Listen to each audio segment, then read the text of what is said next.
tentang berkata benar dan jujur. Para saudara-saudari yang dikasihi Tuhan, berkata benar dan jujur adalah dua hal penting dan mendasar dalam kehidupan kita sehari-hari. Baik dalam percakapan-percakapan informal, di rumah, di komunitas, di mobil dalam suatu perjalanan, di tempat-tempat lain dan lain sebagainya, maupun juga dalam suasana formal, resmi, terutama ketika sedang membicarakan hal-hal yang penting. Yang pertama, mari kita renungkan tentang berkata benar. Dalam Injil tadi, kita mendengar khotbah Yesus di atas bukit. Yang diambil dari Matius bab 5 ayat 17 sampai dengan 37. Yang saya bacakan tadi perikop versi singkat. Di ayat terakhir, ayat 37, Yesus katakan begini. Jika iya, hendaklah kamu katakan iya. Jika tidak, hendaklah kamu katakan tidak. Lewat kata-kata ini, Yesus mau mengajak para muridnya untuk berkata-kata yang benar.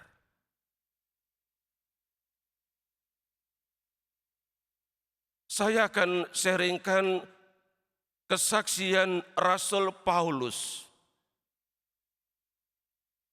ketika dia menulis surat kepada jemaat di Korintus.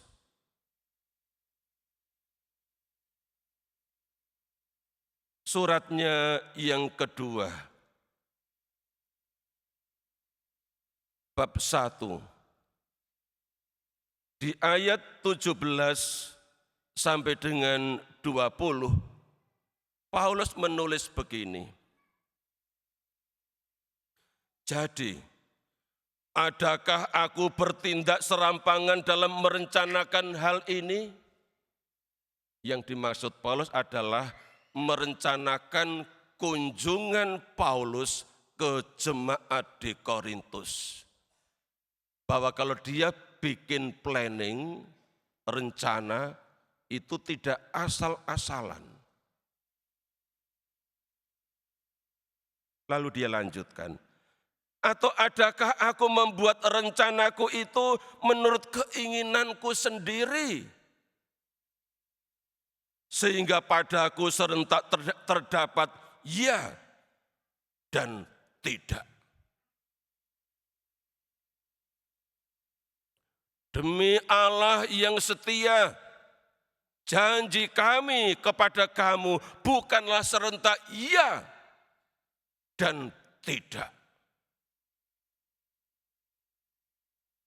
Karena Yesus Kristus anak Allah yang telah kami beritakan di tengah-tengah kamu, yaitu olehku dan oleh Silwanus, yang juga disebut Silas, dan Timotius, bukanlah ya dan tidak. Tetapi sebaliknya, di dalam dia hanya ada ya. Lalu Paulus berikan alasannya. Sebab Kristus adalah ya bagi semua janji Allah. Itulah sebabnya oleh Dia kami mengatakan amin untuk memuliakan Allah. Ini Bapak Ibu saudara-saudari, salah satu kesaksian dari Rasul Paulus tentang berkata-kata yang benar. Jika iya, katakan iya, jika tidak, katakan tidak. Tidak dikatakan iya dan tidak, alias tidak jelas, samar-samar. Dan bagi Rasul Paulus, Kristus itu jawaban atas hidupnya. Bagi dia Kristus itu iya dan amin. Dan Paulus katakan, apa arti mengucapkan kata amin? Amin itu merupakan sebuah pengakuan bahwa janji Allah yang setia itu sepenuhnya terpenuhi dalam diri Kristus. Sekaligus dengan mengucapkan amin, saat itu juga memuliakan Allah. Karena itu Bapak Ibu, saudara-saudari, kalau kita berdoa juga dalam perayaan Ekaristi, kita harus mengatakan amin. Mari kita ucapkan dengan segenap hati. Kan itu merupakan sebuah kredo, sebuah pengakuan iman akan Allah dan rahmat-rahmatnya yang dijanjikan kepada kita. Sekaligus merupakan kesediaan kita untuk memuliakan Allah. Ini yang pertama, Bapak Ibu, saudara-saudari yang dikasihi Tuhan. Yang kedua, tentang berkata jujur. Masih dari kata-kata Yesus dalam Injil tadi. Jika ya, hendaklah kamu katakan ya. Jika tidak, hendaklah kamu katakan tidak.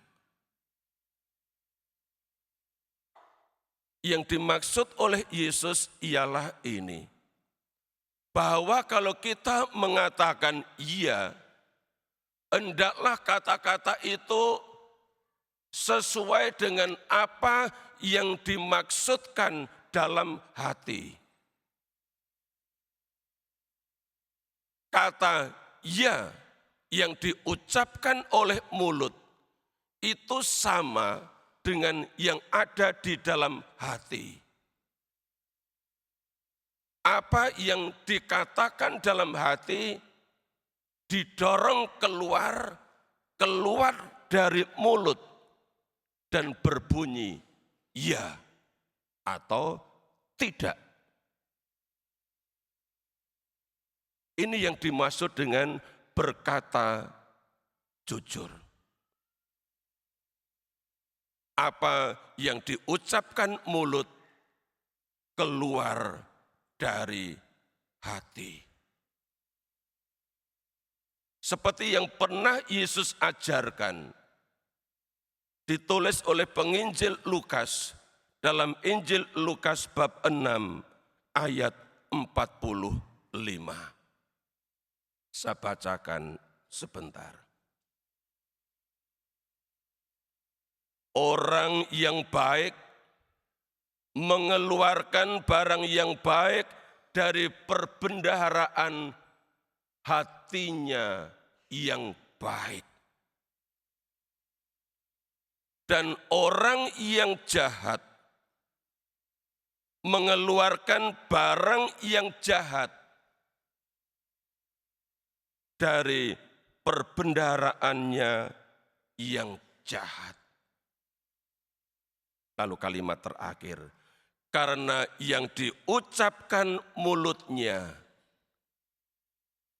meluap dari hatinya. Inilah Bapak Ibu, saudara-saudari yang dikasihi Tuhan, yang diajarkan oleh Yesus tentang pentingnya berkata yang jujur.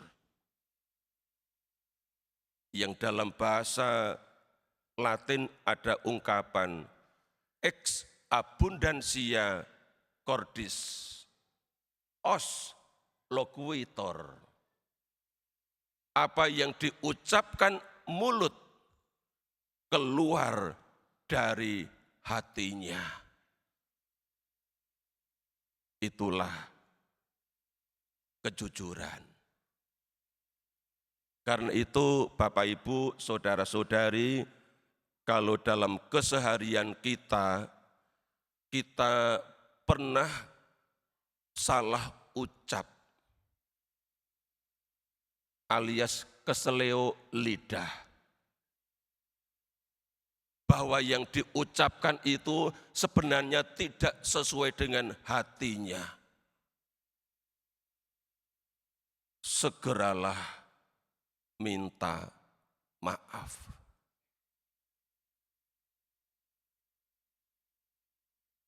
Minta maaf dimaksudkan untuk memperbaiki,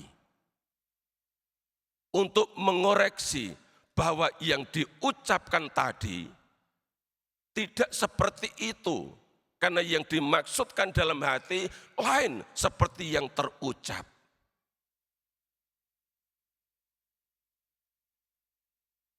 Itulah berlaku jujur. Dan lewat hal-hal kecil kita bisa melatihnya. Meminta maaf ketika yang diucapkan ternyata tidak sesuai dengan isi hati.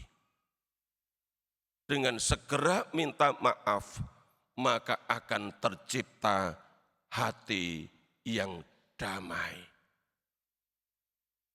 Karena itu Bapak Ibu, saudara-saudari yang dikasihi Tuhan, belajar berkata benar dan jujur itu penting karena damai di hati datang lewat berkata-kata yang benar dan jujur.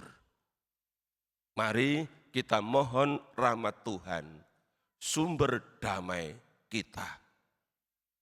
Mari kita mohon doa dan rahmat dari Bunda Maria, Ratu Damai, supaya kita mengalami damai di hati juga di tengah-tengah keluarga. Mari kita juga berdoa kepada Santo Fransiskus yang selalu rindu dan mengupayakan damai. Damai di hati, damai dalam relasi antar sesama, bahkan juga dalam relasi antar makhluk hidup di sekitarnya. Tuhan memberkati.